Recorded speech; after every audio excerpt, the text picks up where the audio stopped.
Smarterfan.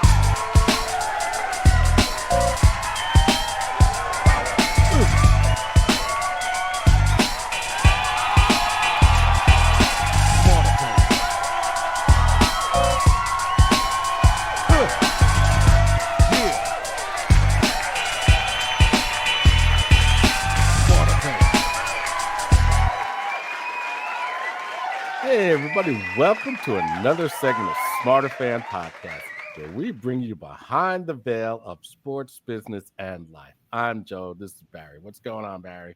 Whole lot going on, Joe. Sports 24 hours a day, 7 days a week. That's right. That's right. Goodness. So much going on. Ooh, yeah. How you doing? I'm doing all right. So, okay. What you got cooking tonight? Well, the Manny Pacquiao fight. The Pac-Man. So, he wanted to follow George Foreman's lead and try to be the oldest welterweight, at 46. So he came out of retirement. He was retired for 4 years. And so his fight was with the welterweight champ, WBC champ, Barrios. And the fight ended in a draw. Okay. Now, they fought. Pacquiao was leading on all three cards, leading up to the 10th round. And then basically the way the judges saw it, I guess, is that Barrios came on in the last 3 rounds. And, that's why they gave him a draw. I mean, Pacquiao, he fought this fight because he lost his bid for a senator in his country. Running. Oh, he did? Yeah. Oh, okay. Yeah. And he also said that's why he really didn't have enough time to train. So, That's scary. Yeah. So according to the WBC rules, a retired champ can come out of retirement and request a shot at the title. Oh, wow. Yeah. So that he was granted the shot at the title, and so that's why he fought Barrios. Now Pacquiao, he came out strong. He was giving him a run for his money. He's no slouch. No, not at He's all. always taking good care of his body, and I never got the sense he would be the type of guy who would allow himself to get that out of shape. No. You know what I mean? So that's scary. If he's retired 4 years at his age and able to give this young guy who's a champion a run for his money, that's scary. Yeah, Barrios said after the fight, he said, "I got mad respect for him,"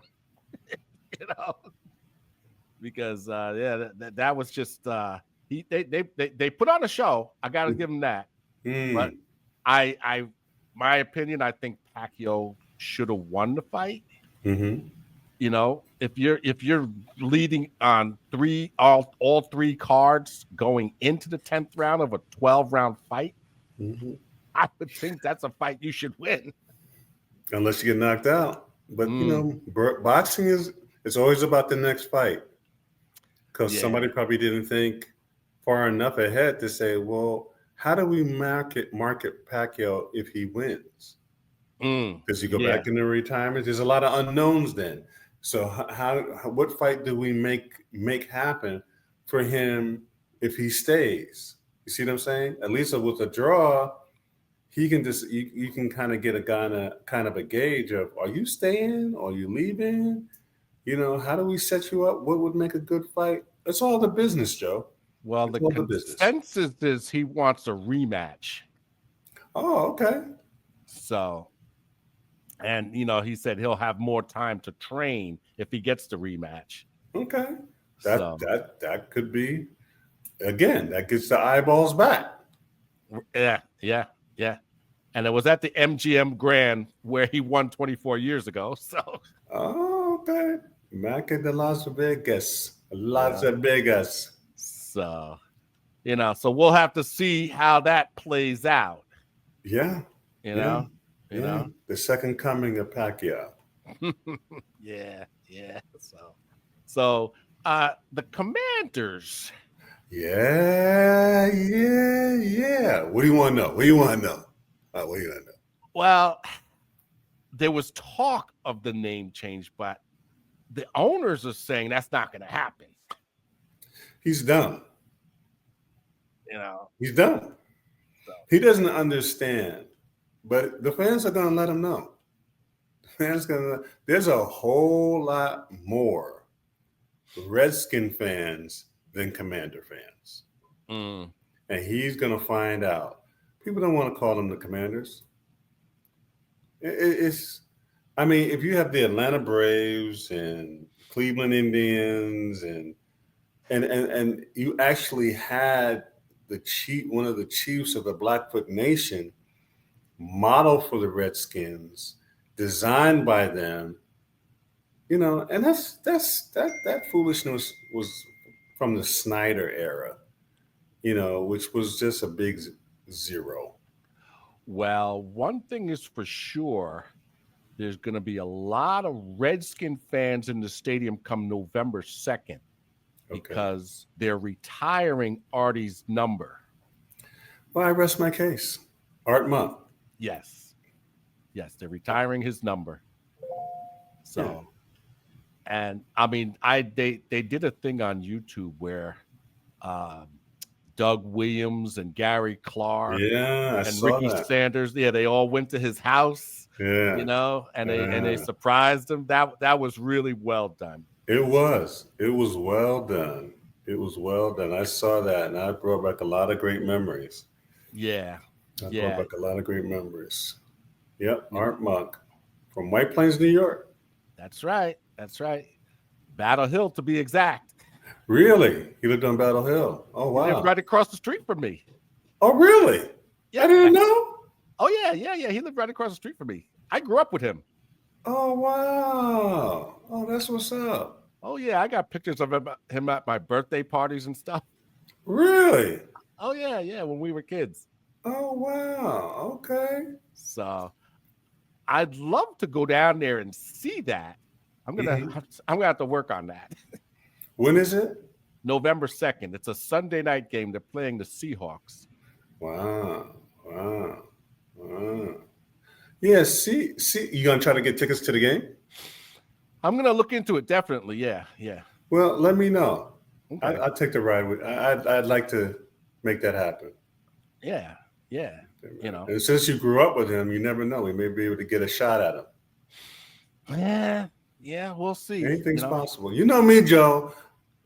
You know me. When it comes to a camera, interviewing, there's always the possibility. Yeah. So like I said, though, the owner, they're not too keen on going back to the Redskins.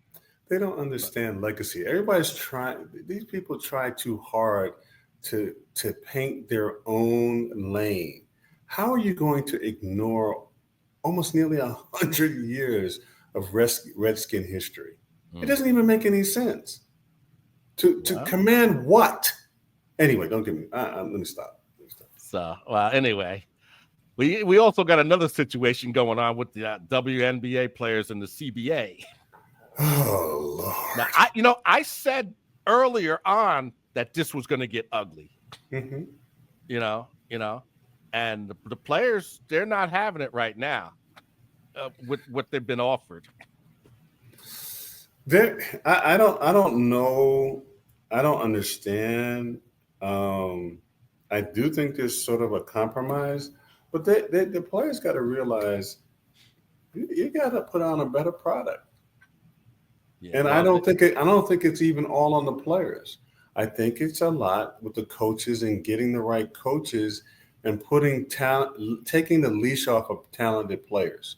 You got to play a more dynamic game, a more interesting game, which has been demonstrated can be done when we go back to Caitlin and Reese in college. That's the type of product you have to put on the floor. You got to figure out how to get that product on the floor. Yeah, well, what the players are talking about is revenue sharing. I don't know how that's going to work unless you're pulling in something to share. Yeah, see that's the thing they haven't worked out. They want it, but they don't know how to get it. Yeah, I yeah, that's a big problem. That's a big problem because I can't pay you what you're not bringing in. This is not college. This is not. This is pros. You got to put a product out on the floor, and it's the same thing the NBA went through. When you hear Jerry West used to talk about, and those older guys, how difficult it was. Yeah, yeah, yeah. So, like you said, you got to put the product out there. You know, to draw. To draw, it's got to be a more competitive product. I mean, when I see Caitlin play, you see why. I mean, she's shooting from here, there, and everywhere. She's passing. It's Angel when she's in her game. I mean, they can't be the only two play. I just don't believe that, and I think some of these coaches can't adjust. I don't think that some of them can adjust, and because I know they're talented players out there. No doubt. No They're doubt. talented players. I remember that young lady who was on the Olympic team for France. Those two young ladies was balling. Mm-hmm. Yeah. And I was like, why aren't they in the WNBA? Yeah. You see what I'm saying? And that's the thing that I see. That's the thing I think. I said, I don't think it's an issue of talent. I think it's some of these coaches want to coach a particular way. That's not, this ain't Iowa. And maybe those French women were making more money in Europe. They could have been. That could have been a big one too. So what did RG3 have to say about all of this? RG3 is a disappointment to me. That whole thing, I'm still shocked. I can't believe he went left like that to say something disparaging like that about Angel Reese. What did he say? Allegedly, he in a tweet or something, he called her a monkey. That's why Shaq got upset, the way he got upset. And I'm like, that, and everybody's like, that ain't a good look at all. That right there, that may have ended a lot for him. Because that's so off. Like, yeah, you can hate her. You don't have to like her. But to say something like that as a black person and a black man about a black woman, what does that have to do with sports? Some people just don't have any sense. And well, he's already proven he has no sense because when he threw his team under the bus, they stopped blocking for him. Yeah, man, he need to go back to Baylor or something because it ain't working. He needs to go back to that microcosm of Baylor because he's tripping. Yeah, he's tripping. And Shaq wanted to punch him in the mouth. Yeah, that's like she's like a daughter to Shaq. You know what I mean? And again, as he even said, "Hey, hater, whatever," but to make a comment like that to another black person on a global platform is like yuck. That's almost like somebody else who said that slavery was a choice. Yeah, we see how that worked out. So, but Shaq also suggested that they should lower the rims for the ladies so that they could dunk more and bring a more entertaining dynamic to the game. You know what? It's not anything. Try it. You have nothing to lose. Try it. But it's going to also change shots. But try it. But I don't know if there's that many dunkers. But try it. We got to try something. Well, that's the thing. I guess what he's suggesting is that the rim's too high for them to dunk. Yeah, so I say try it. See if you lower it and it works. I don't see no girls really. You never know, flying through the air like Dominique or something. But you never know. Yeah, no. I mean, well, I mean, I've seen a handful, Mm-hmm. and there's that big girl that's on the Chicago Sky, that South American girl. I forget her name. Oh yeah. Uh, I mean, she's a good player. She can Yeah, she ball is. too, Yeah.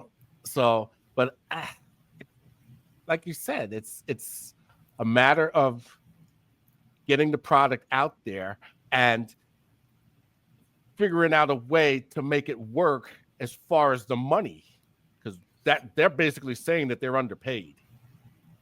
Based on what? You can't compare yourself to the NBA. The NBA, listen, Magic, Bird, Isaiah, and those legends, they underpaid compared to these jokers they got now making 200 million. Oh yes, And the ones before Magic, Bird, and them were underpaid. like the Doctor. Yeah, the Doctor, West, Oscar Robertson, they were underpaid.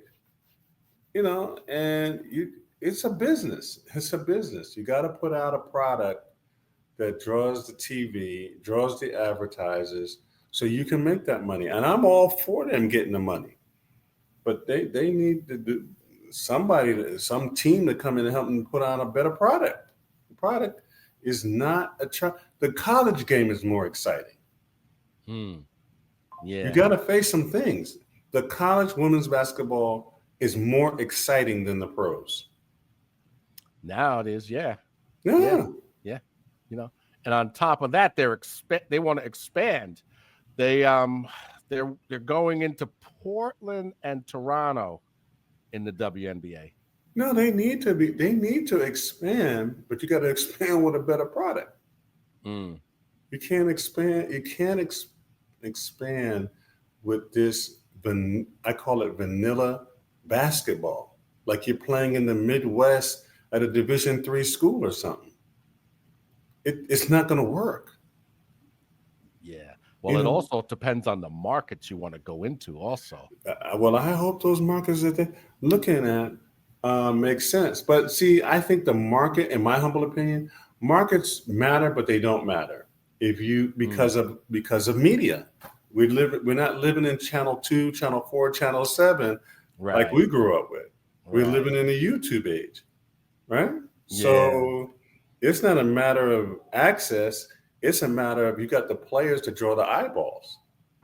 Indiana is not a big market, but there ain't nothing happening in Indiana. And that's why OKC is not a big market. No. Oklahoma, and they won a championship, but the money multiplies in those small markets because they're small and there's nothing there. There's no baseball team, football team besides the Oklahoma Sooners or Oklahoma State. So, I mean, them people come out for some basketball in OKC. They're rabid fans. There's the money. You see what I'm saying? That's part of the money. They support. Yeah. And how? And they put on and the LKC puts on a great show. And they ain't going nowhere anytime soon as far as the talent, Well, it looks like, and see, that's kind of the advantage of a small market, that in that scenario, you're probably in a better situation to keep the team together. People will make adjustments to keep it together and say, hey, man, look at us. We're young enough. We could go on a run. We can maybe get 4 or 5 before we got to really, really break up. Right. Yeah. You know what I mean? That's what the Celtics are going through now. Because what's his name left? The guard? Yeah. Yeah, I can't think of his name. But he left. Drew Holiday. Yeah, he left, and they're not going to have Tatum for a year. So, and they're old after that. Yeah. So, I mean, they took their shot and they cashed in on it. But now, now you got to pay the piper. Yeah, or you're going to have to develop talent. I think that's a big problem. there's a lot of laziness going on and refusal to develop talent. People just want to snatch people up and put it in, and I don't understand that. It has, you got to have chemistry too. And that's hard. That's hard. Because LeBron hasn't had any success in LA. It's hard. It's a big market. He's older. You got to have the right pieces. You got to have the right coaching. There's a lot of things that go into winning. You can have a lot of talent, but it requires a lot. Look how Golden State and Kerr can't figure out how to use Kuminga. And Kuminga's a great player, but but Kerr can't figure him out. And someone said in the podcast, which was very interesting, that in Golden State there's set plays, so it's either Draymond or Steph or another one, and so you got to operate in that system. And Kuminga seems to struggle with that because he's so talented. But the guy was saying that even if you, in those type of situations, even if you got the shot, and if Steph is open, you got to pass it to him. If Draymond's open, you got to pass it to him. I said, that's a very strange way. That's very strange. But I thought a coach's job was to put the player in the best position to succeed. They don't want to work that hard.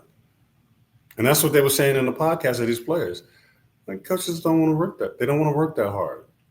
They want to just, and that's what, they just want to ride out what they have.